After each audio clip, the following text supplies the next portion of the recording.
Mesdames, Messieurs, je suis très heureuse de vous retrouver. Bonsoir et bienvenue dans cette édition. Notre pays, le Mali, participe au 12e Forum États-Unis Monde Islamique qui a débuté ce matin au Qatar. La rencontre de 3 jours a pour but de promouvoir et de soutenir le dialogue afin de renforcer les opportunités de coopération entre le monde islamique et les États-Unis d'Amérique. Le président de la République s'est exprimé à l'ouverture des travaux ce matin sur la situation dans notre pays. Ibrahim Boubacar Keïta a encore une fois de plus insisté sur la coordination des efforts pour lutter contre le terrorisme. Le compte rendu de nos envoyés spéciaux Ibrahim Traoré et Adama Kamara. Doha, la capitale qatari, accueille pendant 72 heures le 11e Forum États-Unis Monde Islamique. Cet événement est une initiative de l'émir du Qatar et du gouvernement américain. Le but, corriger l'image de l'islam déformée en Occident et promouvoir le dialogue entre les États-Unis d'Amérique et le monde islamique. En clair, ce forum se veut un pont entre l'Occident et le monde islamique.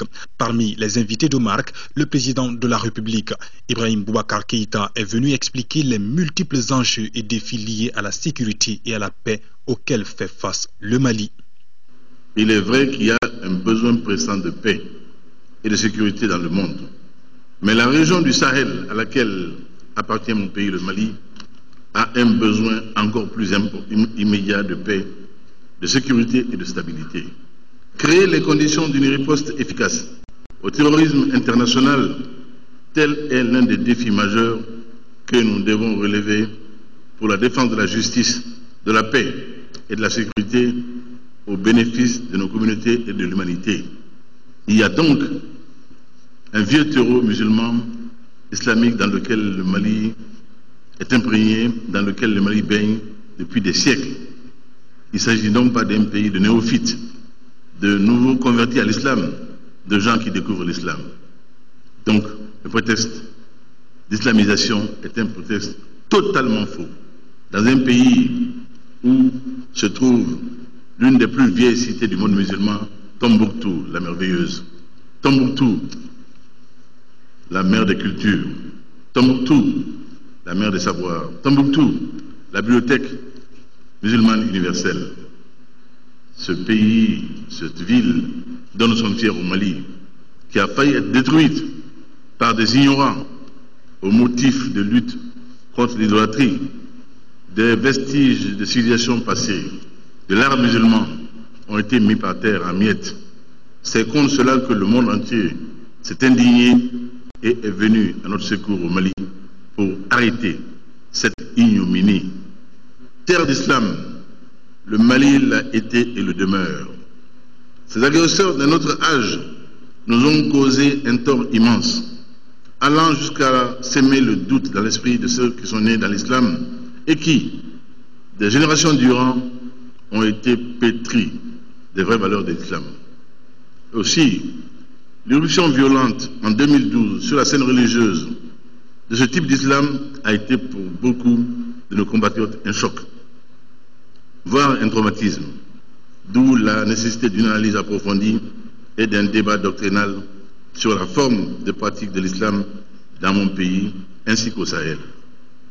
Cela nous paraît d'autant plus utile que l'islam, le nôtre, le vôtre, c'est celui du juste milieu.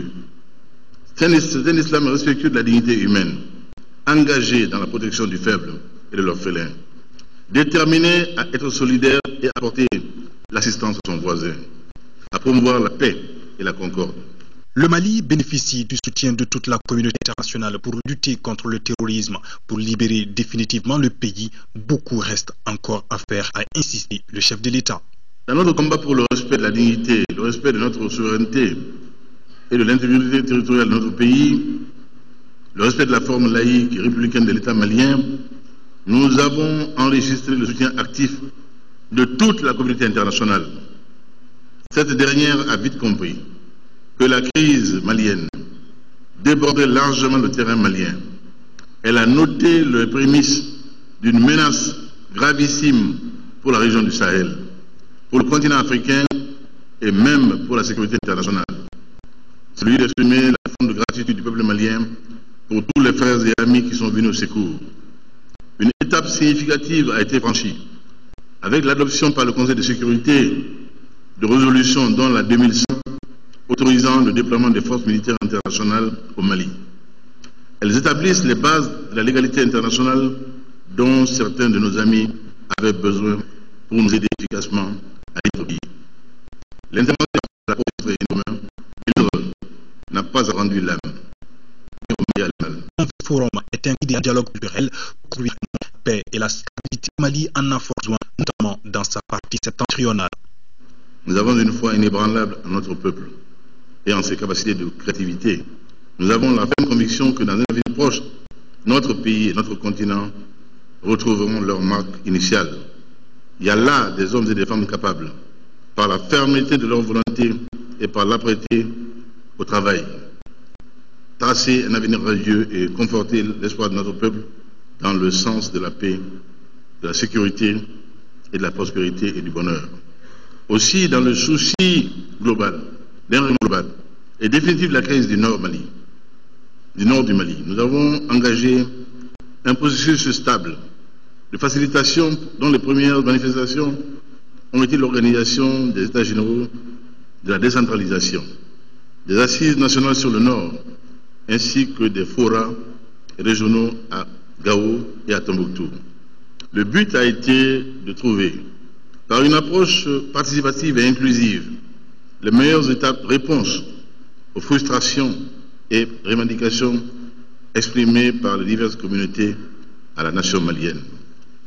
Nous devrions éviter de devoir léguer aux générations futures un héritage de souffrance qui serait la preuve accablante de notre indifférence, voire de notre incapacité à maîtriser et à résoudre les problèmes auxquels nous sommes actuellement confrontés. Alors, rassemblons nos énergies pour fonder dans un élan solidaire, unique, les certitudes d'espérance de nos peuples. Le Premier ministre qatari et le président albanais ont précédé le chef de l'État à la tribune pour réitérer l'engagement de leurs pays respectifs à promouvoir la paix et la sécurité dans le monde. Au cours de ce forum, divers thèmes d'ordre politique, économique et sécuritaire feront l'objet d'exposés. Un panel est exclusivement consacré à Tombouctou, la mystérieuse.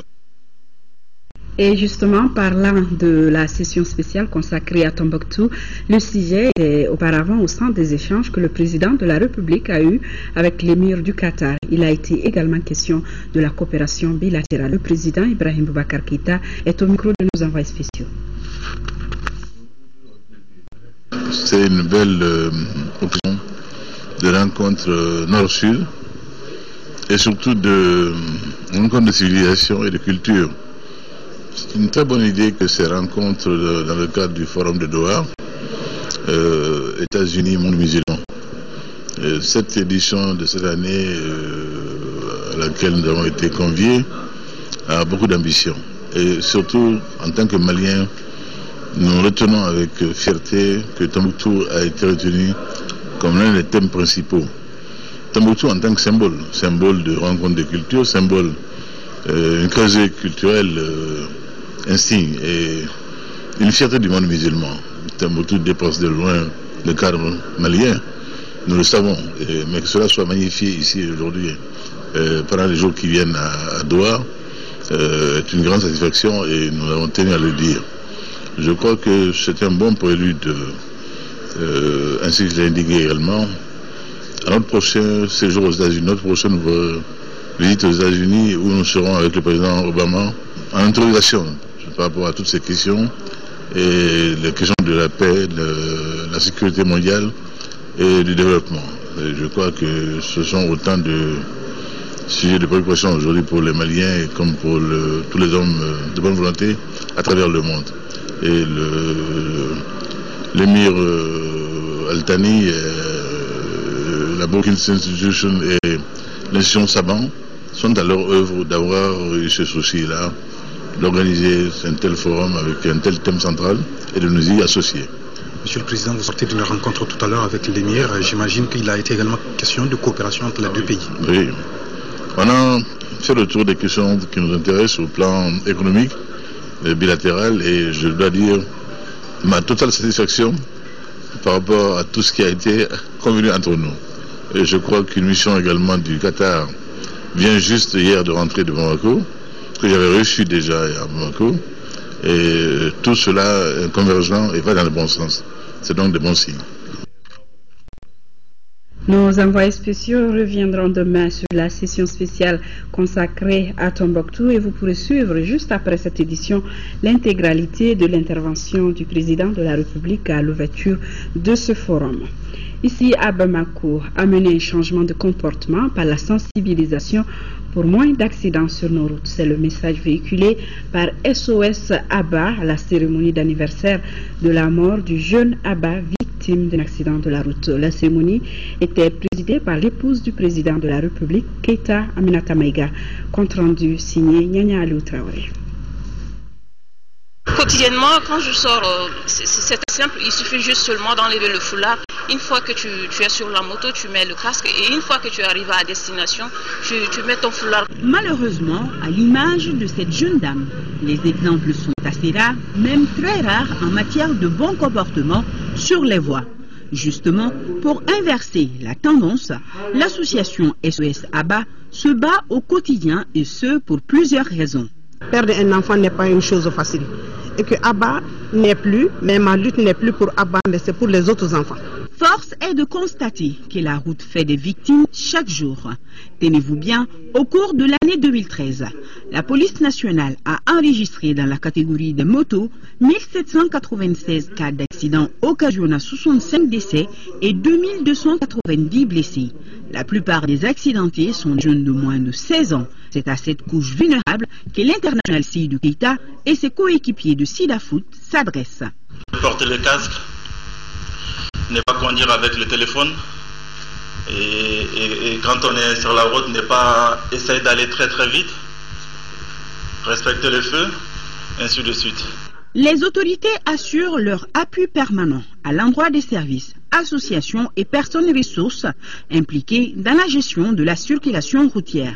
La première dame, elle en appelle au sens du civisme de toute la population et surtout des jeunes. On devrait créer une synergie pour aller dans le sens du combat de Moza. L'insécurité routière, il y a tellement de choses à prendre en compte. Il faut que tout le monde, quotidiennement, change de comportement. C'est le changement de comportement qui va nous amener à arriver à atteindre l'objectif. La vie n'est-elle pas assez belle pour la perdre brusquement sur une chaussée? La question mérite une bonne réflexion.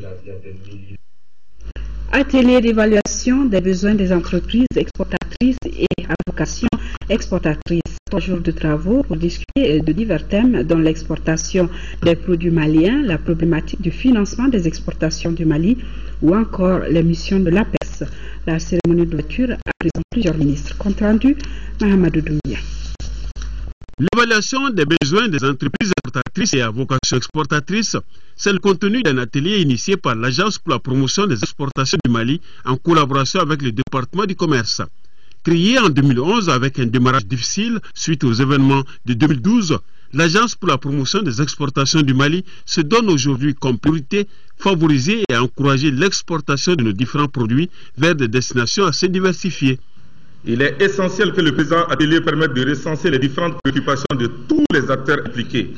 L'ensemble des données qualitatives et quantitatives ainsi recueillies sera exploité par l'APEX Mali pour développer différents modules d'intervention en faveur des entreprises visées. Au cours de cet atelier, plusieurs thèmes sont au programme. D'abord, les missions de l'APEX, ensuite les filières exportatrices, la facilitation du commerce et la promotion des exportations du Mali, l'évaluation des besoins des entreprises, accompagnée de séances personnalisées, des connaissances profondes sur l'agua qui ouvrent les opportunités d'affaires vers les États-Unis d'Amérique. Nous vous exhortons à alimenter sa complaisance dans un esprit plein d'ambition pour vos propres affaires, mais aussi pour la diversification et le développement des exportations globales de notre pays. Ce serait la condition inflexible pour que le commerce puisse effectivement jouer son rôle moteur dans la lutte pour réduire la pauvreté. Le présent atelier vous permettra également d'aborder de façon spécifique la question des facilités accordées par le gouvernement des États-Unis d'Amérique à certains pays africains, à Ouagadougou, Mali, et au-delà les conditions pour aborder ce vaste marché. Le Mali, pays continental, fait partie des 47 États les moins avancés, dont la plupart se trouvent en Afrique subsaharienne. Cette initiative de l'APEX permettra à coup sûr de booster notre système d'exploitation. Cela suppose que pouvoir public et opérateurs économiques doivent travailler en étroite collaboration pour relever deux défis majeurs, à savoir celui de la mondialisation et celui de l'intégration sous-régionale qu'il faut gagner ou reconquérir à tout prix. Première réunion de restitution et de diffusion des résultats des rapports de la Commission Transport de l'UEMOA. La rencontre, qui a pour but l'amélioration des performances des corridors, regroupe les agents en charge des contrôles routiers, les associations de transporteurs et conducteurs et la société civile. Daouda Sidiki Diarra. Les rapports de l'Observatoire des pratiques anormales diffusés chaque trimestre révèlent une persistance du nombre de postes de contrôle routier, des perceptions illicites et des retards induits sur l'ensemble des corridors de l'UEMOA en général et sur le corridor Bamako-Dakar en particulier. Les résultats des enquêtes effectuées sur les tracasseries routières au titre du 24e rapport de l'OPA font ressortir sur l'axe Dakar-Bamako un nombre anormalement élevé de postes de contrôle et un seuil de prélèvement illicite au-dessus de la moyenne communautaire. À cela s'ajoutent de nombreuses heures d'attente à la frontière Kidira-Diboli, qui oscille entre 2 et 3 jours. Ces constats affectent les performances commerciales du corridor Dakar-Bamako. Il ne sert à rien de construire une route si on ne peut y circuler librement et correctement et qui ne peut contribuer au développement du commerce tant national, sous-régional qu'international. Une route sur laquelle les transporteurs et les chauffeurs sont soumis à plusieurs tracasseries est un investissement perdu. En outre, les tracasseries obèrent les coûts de transport qui sont répercutés sur les consommateurs, d'où une accentuation de la pauvreté. Afin de favoriser la libre circulation des personnes et des biens ainsi que la compétitivité des économies sur ces corridors, la Commission de l'UEMOA a décidé d'organiser alors dans tous ces pays membres des réunions de restitution et de diffusion des résultats de ces rapports. Pour la rencontre de Bamako, les échanges porteront sur les instruments en faveur de la facilitation des transports, l'évolution des indicateurs de suivi des corridors et les actions à mener pour améliorer leurs performances. Il s'agira dans cet exercice continu de développement d'initier et de prendre en compte des mesures correctives qui nous permettra de garder et sauvegarder ces beaux bijoux que sont les routes. Les résultats attendus de cette rencontre sont entre autres la prise de conscience accrue des acteurs du système de transport, la nécessité d'un changement de comportement des agents chargés du contrôle sur ces corridors. Je vous l'annonçais dans les titres, demain matin à 7h30, les candidats au baccalauréat seront dans leur starting block pour 3 jours de preuve à la veille d'une période chargée d'angoisse, de stress et aussi d'émotion. Nous avons rencontré 2 candidats, pas n'importe lesquels, 2 des plus brillants de l'année, l'un du public et l'autre du privé. Constat, l'école privée aussi bien que celle publique produisent des prodiges. Preuve par Lamissa Diarra du lycée Massamakan Diabaté et Kassim Doumbia du lycée Bianson d'Ambélé, des candidats à l'épreuve de la caméra avant celle des matières en classe sous l'œil vigilant de notre équipe de reportage dirigée par Souri Ibrahim Akita. Premier test au candidat du jour, la ponctualité réussie. Il est là, à l'heure convenue, pour se soumettre au feu roulant des questions-réponses. Et c'est demain le bac? Demain. Qu'est-ce que ça vous dit? Bon, c'est un examen. C'est un examen, c'est une épreuve comme les autres. Il y aura des épreuves, des sujets qu'on a vus en classe, donc il n'y a rien d'étonnant. Monsieur le proviseur, je vous donne la situation de l'élève Lamissa Diarra. Un élève excellent, très respectueux. Au premier trimestre, il a une moyenne de 14,83. Au deuxième trimestre, il a une moyenne de 14,68. Donc sa moyenne annuelle fait 14,76. C'est l'un des meilleurs élèves de la série Arts-Lettres. Arts-Lettres. Bien. Voilà. Merci, monsieur le censeur. Effectivement, vous confirmez ce que les professeurs ont déjà dit de lui. C'est un bon élève, comme l'atteste d'ailleurs, ces différents moyens que vous venez de nous communiquer. Et aussi l'appréciation que ces professeurs ont sur lui.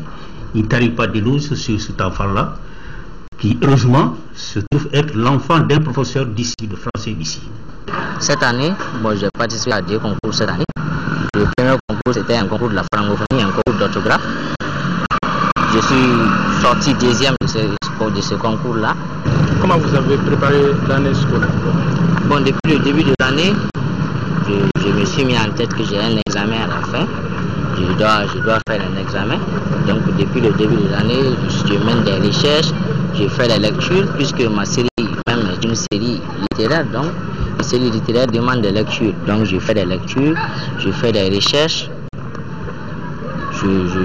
Chaque fois que je vois un document, je l'exploite.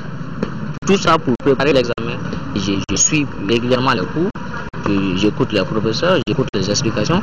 Et à ces explications, j'ajoute un peu de mes connaissances et ça, juste pour préparer mon examen. Et ces choses-là, j'en suis sûr, pourront m'aider dans la salle d'examen. C'est un élève extrêmement discret, mais plein d'efficacité. Et c'est surtout son sérieux qui m'a marqué. Et un enfant qui n'a jamais triché avec le travail. Une fierté de l'école publique, un oiseau rare qui cumule des qualités d'abord faciles et agréables. D'un parler français irréprochable, d'un sérieux légendaire dans le travail, au bac 2014, il sera l'un des porte-étendards des 1091 candidats de son lycée. L'autre prodige est sorti du bain révélateur du lycée Bianson d'Ambélé, une tête de proue des 730 candidats de son école, requinqué à bloc avec une moyenne générale de près de 16 sur 20. Depuis la 10e année, c'est un élève qui est très brillant.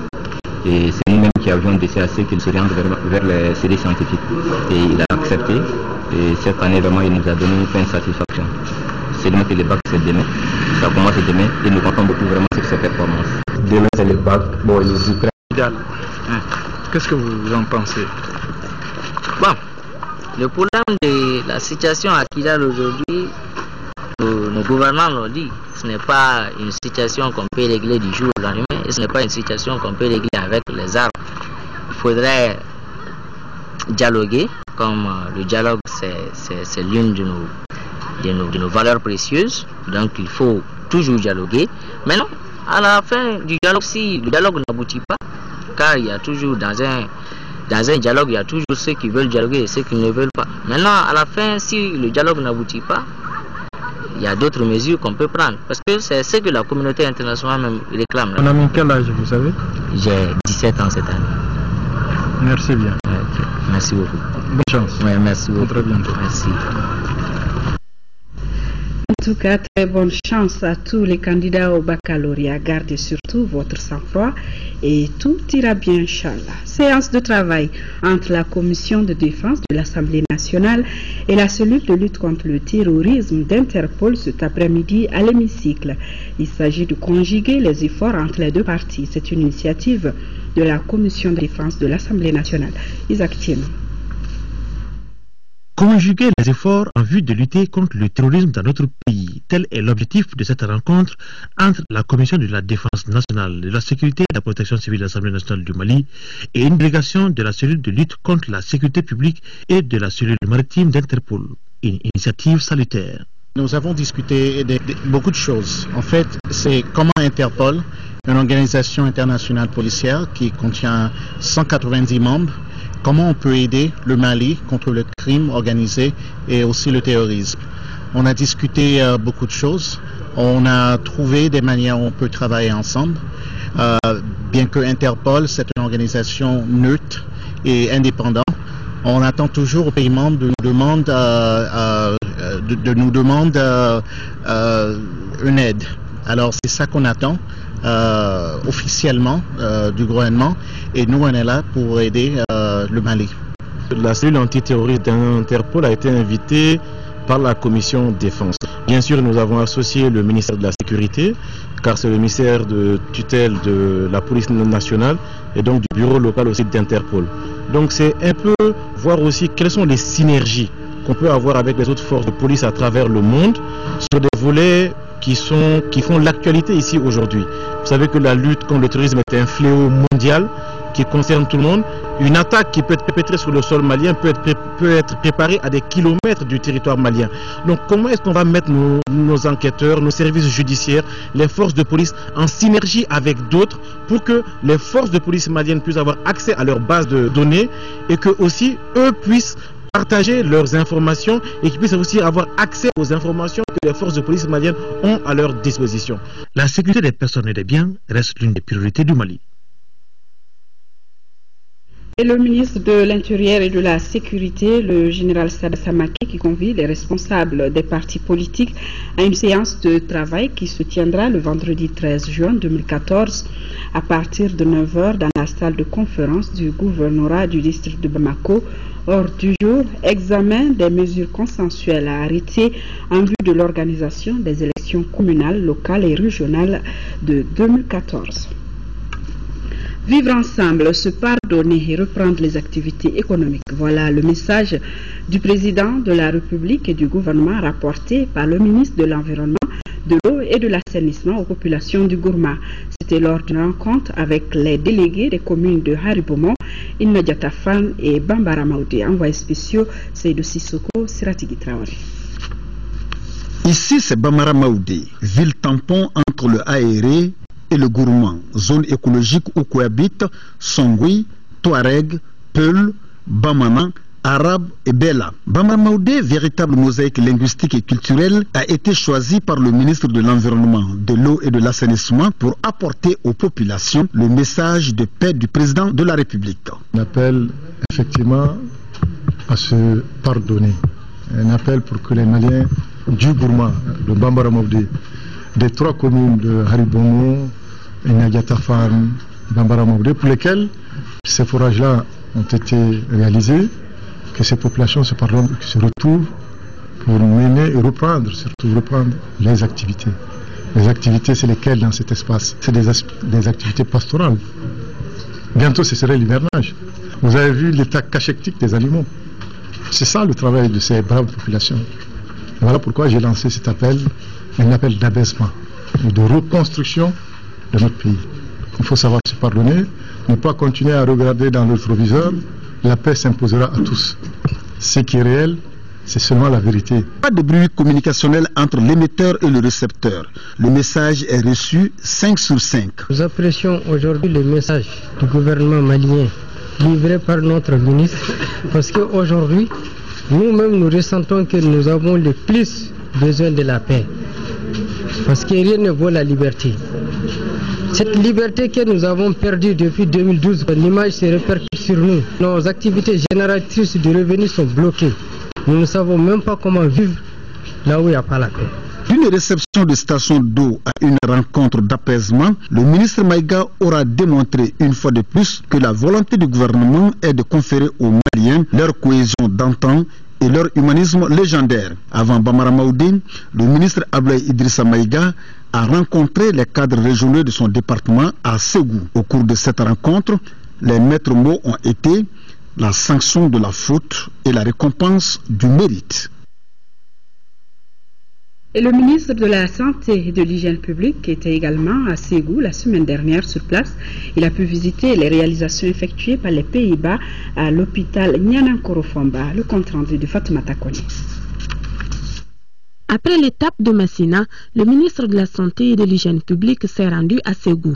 Autre localité, autre réalité.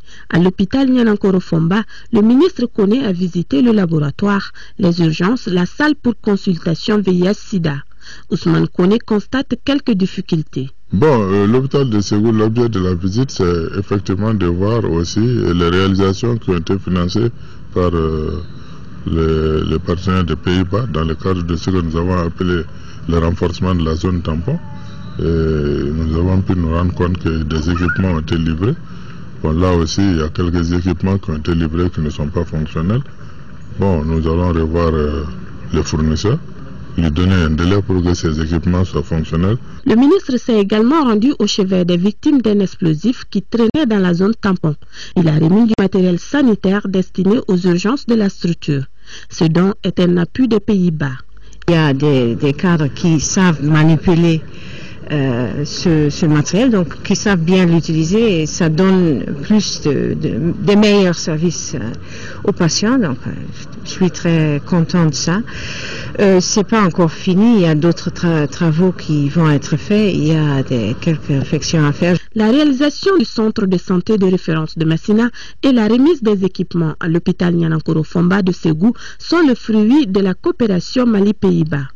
Ces gestes ont coûté près de 7 milliards de francs CFA aux partenaires. Dans la région de Gao, la ville de Forgo-Songoy, chef-lieu de la commune Soni Alibert, vient d'accueillir la rencontre de médiation intercommunautaire des cercles de Gao, Bourem, Ansongo et Menaka. Sous le thème liens sociaux, cohésion sociale et promotion de la paix, les communautés ont promis de se pardonner pour l'intérêt du Mali. Le choix du lieu n'est pas fortuit. En effet, le long du fleuve Niger constitue le maillon de notre développement et de notre union pour véhiculer les messages de paix. Daouda Zoumana Traoré, compte rendu.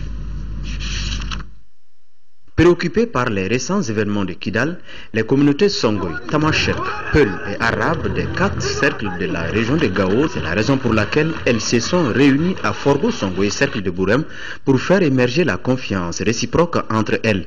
Aujourd'hui, de la commune Soni Alibert à celle d'Anchawaj, en passant par Tilemsi, Taboy, Gao, Gouzurey, Intelit, Bourem et Tarkint, la paix doit être préservée et à tout prix.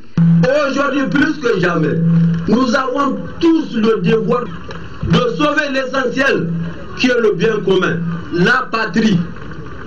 La patrie, c'est quoi? C'est la maison paternelle. Grâce à l'engagement du consortium des ONG GREP, GREFA, TASAC, DRC et aide de l'église norvégienne, cette proposition d'aller à la paix des femmes et jeunes de la commune Soni Alibert a été concrétisée. Il s'agit d'une rencontre qui permet d'interpeller chacun à son rang et qualité dans la société, de les interpeller par rapport à la dérive dans laquelle nous sommes en train de partir. En plus du concours des érudits et des chefs traditionnels dans l'instauration de la paix, un ressortissant malien vivant aux États-Unis en la personne d'Aguirissa a initié un projet de caravane de vulgarisation de messages de paix. Elle va de Bourem à Ansongo par Pinance et d'Ansongo à Menaka par Chameau. Ce projet a le soutien des autorités régionales. Que toutes les communautés acceptent de se regarder et que toutes les communautés acceptent de se parler. Au cours de la cérémonie, les femmes et les jeunes représentés respectivement par Saouda Seydou et Abdoulaye Abakar ont loué la paix afin qu'ils puissent exercer leurs activités de développement. La 4e édition du Festival international Sida Foot a vécu. Les stars africains du football présents à Bamako pour l'occasion ont été reçus par le Premier ministre Moussa Mara. Auparavant, les footballeurs s'étaient rendus au CESCOM de la commune 2 pour passer des messages de sensibilisation. Le compte rendu de Khadija Toukone. Venu pour la 4e édition de Sida Foot, Seydou Keita, l'international malien, et toutes les autres stars du ballon rond présents pour l'événement se sont rendus au CESCOM de la commune 2. Lors de la visite, ils ont passé un message de sensibilisation pour le dépistage du VIH-Sida à l'endroit des mamans et des futures mamans. C'est un peu pour sensibiliser les gens concernant le sida. On sait que c'est une maladie qui est très compliquée. Et quand on s'y prend un temps, c'est beaucoup plus facile, surtout les femmes qui sont enceintes. C'est une bonne action de venir là sensibiliser les gens avec la représentante de l'ONU-SIDA et tous mes amis ici présents. Je crois que c'est une très bonne chose. Je crois qu'on apporte notre pierre à l'édifice. La représentante de l'ONU-SIDA au Mali a vivement salué cette visite. Nous ne pouvons que nous réjouir. D'abord, c'est l'association Sida Foot qui les a invités. Nous, comme vous le savez, l'ONU-SIDA essaye d'utiliser toutes les tribunes possibles pour que le message passe. C'est une campagne de sensibilisation. Nous avons nos 3 objectifs à atteindre pour que vraiment d'ici peu, on puisse parler de 0 nouvelle infection, 0 discrimination et 0 décès liés au sida. Le choix du CESCOM de la commune 2 n'est pas fortuit. Ici, le taux de conseil est sensiblement égal au taux de dépistage. Et c'est à travers les meilleurs résultats que nous disposons à notre niveau ici qui a fait que Seydou et ses amis ont choisi ici. Dans l'après-midi, c'était au tour du chef du gouvernement de recevoir la même délégation. À la primature, Moussa Mara a salué l'initiative de Sida Foot qui se bat pour la lutte contre le sida tout en impliquant les stars du football. Ce que vous êtes en train de faire pour la lutte contre le sida est une juste cause. C'est une cause qui doit mobiliser l'ensemble de nos populations et en particulier les têtes d'affiche, quelles qu'elles soient, parce que vous êtes considérés comme des modèles par des millions et des millions de jeunes. Et donc, si vous épousez une cause, ça fait progresser cette cause à un niveau que nous, responsables publics, ne pouvons pas espérer atteindre. Donc, vraiment là, moi, je ne peux que vous féliciter. Vous féliciter et vous encourager à poursuivre dans cette direction. Vu la situation que vit notre pays, les organisateurs de Sida Foot ont décidé de faire des sensibilisations pour la paix et la réconciliation. Aujourd'hui, l'ensemble des joueurs maliens et aussi les stars africaines sont vraiment solidaires envers le Mali et ils vont vraiment accompagner le Premier ministre, le gouvernement et l'ensemble du peuple malien pour sortir le pays de cette crise. Et aujourd'hui, ils souhaitent vraiment que le Mali utilise l'amour du prochain pour unir le peuple malien et vraiment faire du Mali un grand pays d'Afrique. Au cours de l'entretien avec le Premier ministre, l'initiateur de Sida Foot lui a soumis leur prochain projet, à savoir primer des jeunes dans plusieurs domaines comme l'agriculture, le transport, etc. Le Premier ministre Moussa Mara l'a donc invité à associer le ministère de la Jeunesse et de la Construction citoyenne pour la réussite de cet événement prévu pour le 22 septembre prochain. Le match de gala de cette 4e édition de Sida Foot s'est tenu hier au stade Modibo Keïta. Avec la présence, bien sûr, vous l'avez constaté sur ces images de plusieurs stars du foot africain. Le match gala a été remporté par le stade malien de Bamako qui a gagné par 5-1. Abdelkarim Kaba.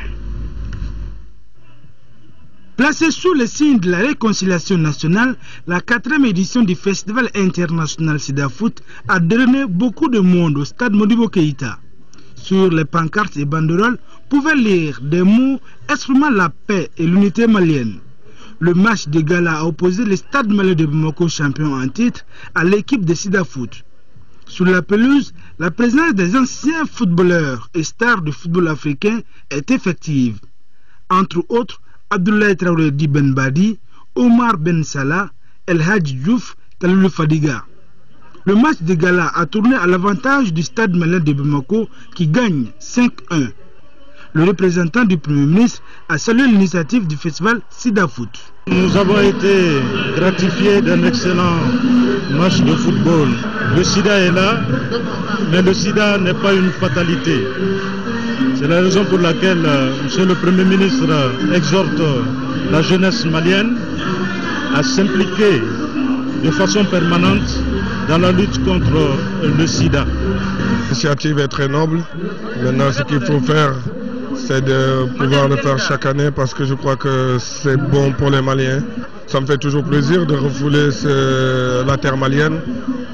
On sait que le Sénégal et le Mali sont des pays frères. Des artistes ont émerveillé le public tout au long de la partie. Seulement, l'attente a été grande avant le démarrage, 18h au lieu de 16h.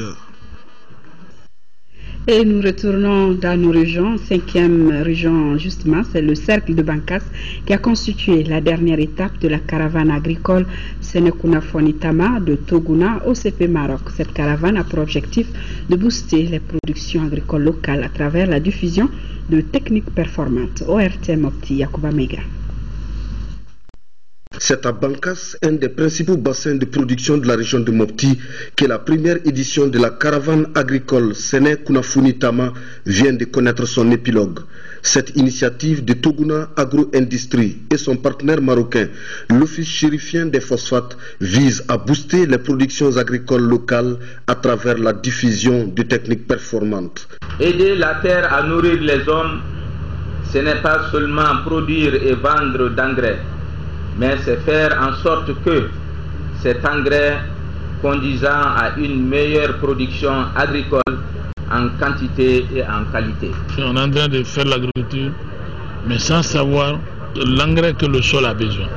Et si quelqu'un, dans l'accord du pays, c'est à savoir aujourd'hui, qui veut faire l'analyse du sol pour savoir quel type d'engrais on doit utiliser au Mali, Je pense que c'est très très important. En mesurant les attentes du gouvernement de faire de l'agriculture le moteur de l'économie nationale, le ministre du Développement rural entend s'inspirer désormais de l'exemple marocain en établissant la carte de fertilité des sols cultivés au Mali pour l'utilisation des engrais adaptés. Je vais procéder, Inch'Allah, en vue de la campagne prochaine, au lancement de la base informatique, la carte de fertilité des sols du Mali.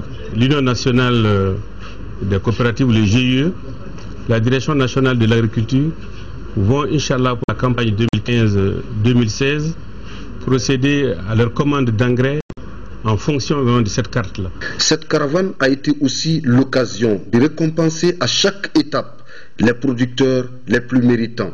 À Bankas, c'est le groupement des femmes productrices de Logo qui a été l'heureux bénéficiaire d'un tracteur et ses accessoires. Le 9 juin, c'est la journée internationale des archives. L'événement a été célébré dans notre pays à l'instar de la communauté internationale. Des conférences, débats, expositions et bien d'autres activités ont marqué cette journée du 9 juin. Modibo Soare.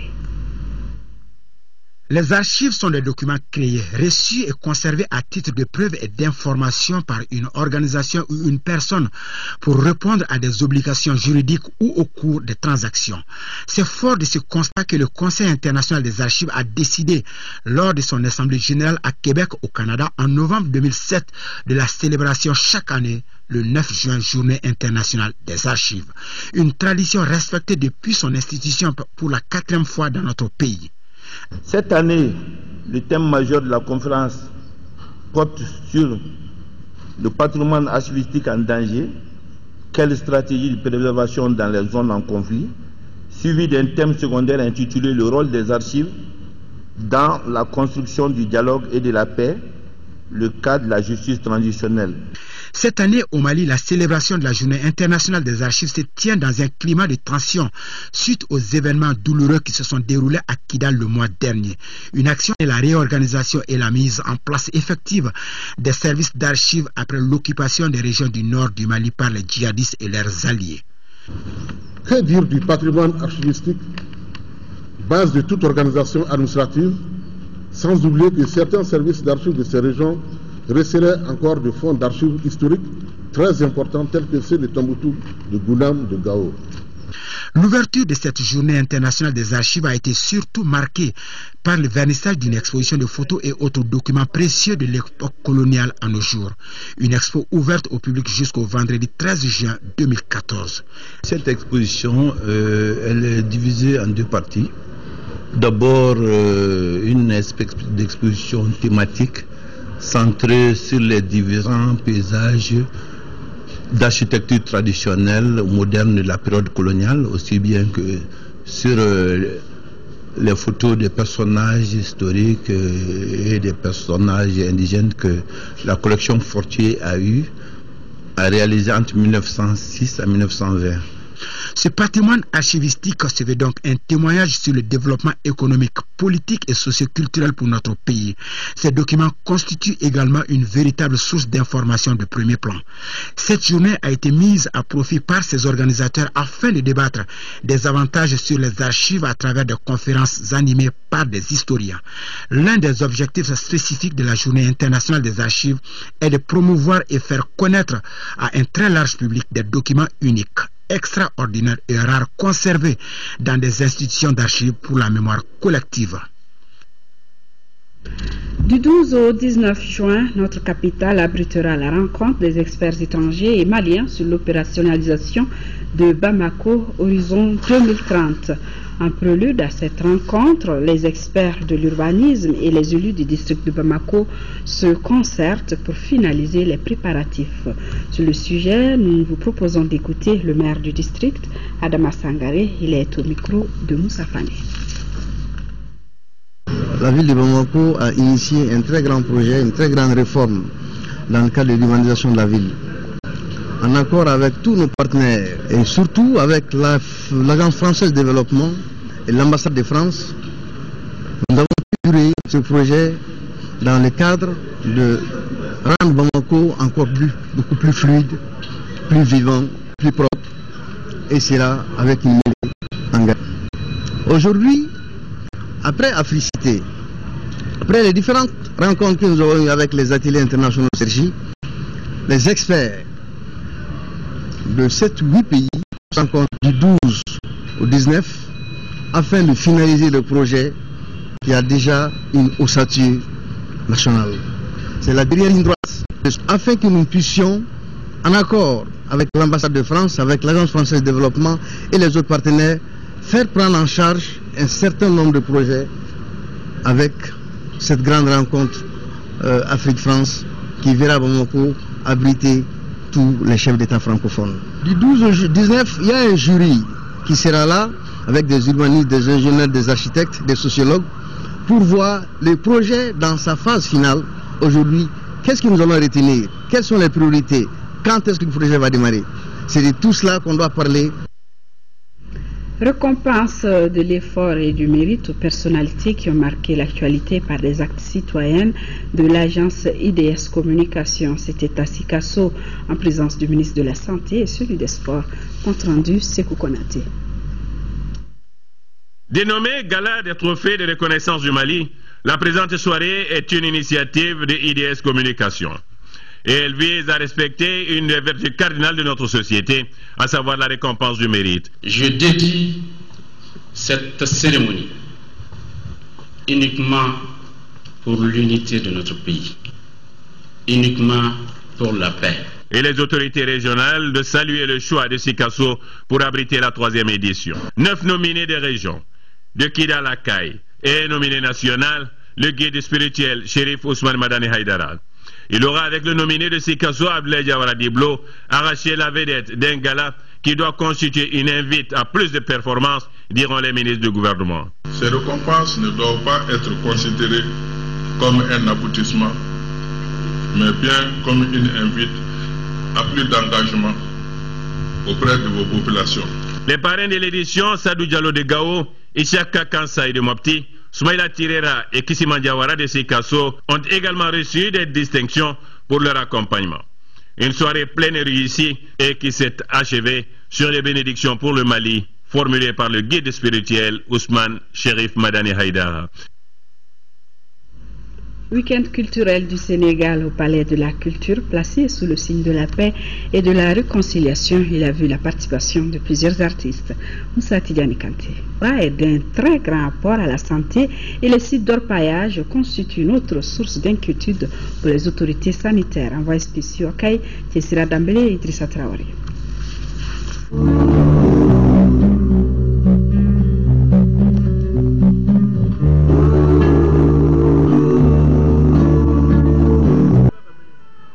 La région de Kaye, c'est 9 centres de santé de référence, 212 centres de santé communautaires sur 242 prévus et 11 centres de santé secondaires. À côté de ces structures se développe le réseau privé avec ses cliniques, ses cabinets médicaux et ses pharmacies. Mais les ratios personnels sanitaires habitants restent en deçà de ce que recommande l'OMS. Ici, à peu près le même tableau que partout au Mali quand on parle de maladies les plus fréquentes. En termes de morbidité au niveau de la région, c'est-à-dire les cas de maladie, nous avons d'abord le paludisme simple, nous avons effectivement les IRA, les infections respiratoires aiguës, surtout basses, nous avons également l'anémie, nous avons la malnutrition et nous avons effectivement les maladies diarrhéiques. Hors choléra. Toutefois, la région de Kaye a 3 grandes spécificités. Elle reste la région la plus enclavée du pays. L'accessibilité au niveau en milieu rural pose énormément de problèmes. Nous ne sommes pas sans pendant l'hivernage. Nous avons souvent des zones, malheureusement, que nous ne pouvons pas atteindre. Donc cela pose tous les problèmes que vous savez par rapport au système de référence évacuation, par rapport à la vaccination et les problèmes liés au déplacement des ambulances se posent. La région compte plusieurs zones d'orpaillage et cela a une incidence sur les statistiques en matière de santé. Nous avons, au lieu de diminuer, en tout cas le taux de prévalence a plutôt augmenté au niveau de la région. C'est aussi valable pour la région de Sikasso. Donc les spécificités qui ont dégagé tellement de mines qui existent au niveau de la région et qui donnent beaucoup de population. Et la région du Mali qui a le plus grand nombre d'ennemis, y compris la santé. C'est un apport important, parce que faire en sorte que la sécurité soit là. Et cet apport, la diaspora l'apporte beaucoup. Mais très souvent, c'est par suite des conflits internes de militaires.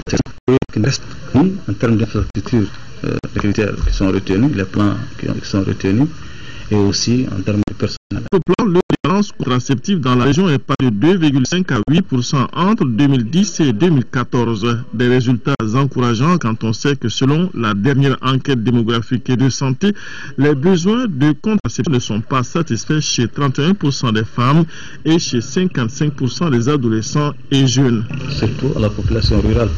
Comme vous savez, c'est elles qui sont véritablement qui utilisent ces méthodes, compte tenu effectivement de tout ce que nous savons comme barrière peut-être géographique, comme barrière financière, comme tout ce qui constitue les choses liées au socio-culturel. Par ailleurs, CAI fait partie des premières régions à avoir accueilli les ASC, les agents de santé communautaires. Ceux-ci ont été formés et placés auprès des populations ayant un problème d'accès aux centres de santé.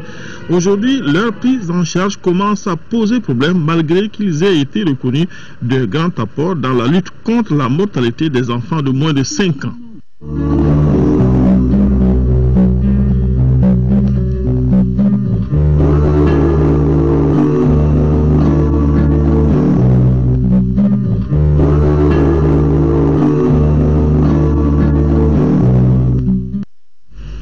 Retrouvez Amara Maligalo demain à 10h et 13h. Je vous retrouve si tout va bien pour les éditions du soir.